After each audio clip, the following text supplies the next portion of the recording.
tobanka ciyaaryahan ee Gambis ugu badan ka sameeyay horyaalka Premier League xilli ciyaareedkan dhaaf 2023 kaalintan waxaa ku jira laacibka xulka qaranka Brazil iyo Arsenal Gabriel Jesus.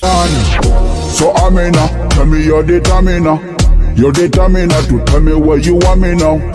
You want me now.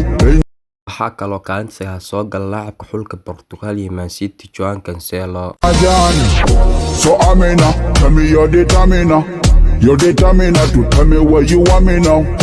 You want me now. kaalinta sideedaad waxaa ku jira laacibka kooxda West Ham Said bin Rahma. So Amina, tell me your determiner. Your determiner to tell me what you want me now. You want me now. waxaa kaalinta toddobaad ku jira baleeyarka kooxda Arsenal iyo xulka qaranka Brazil Gabriel Martinelli. So Amina, tell me your determiner. Your determiner to tell me what you want me now. You want me now.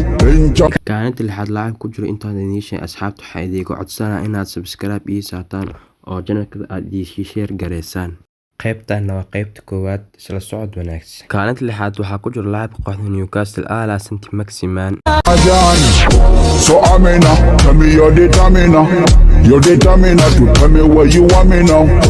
You want me now. Enjamo America, Homo America, Kuala Molibia, Libya, Libya, Vida, Momidia, Momidia.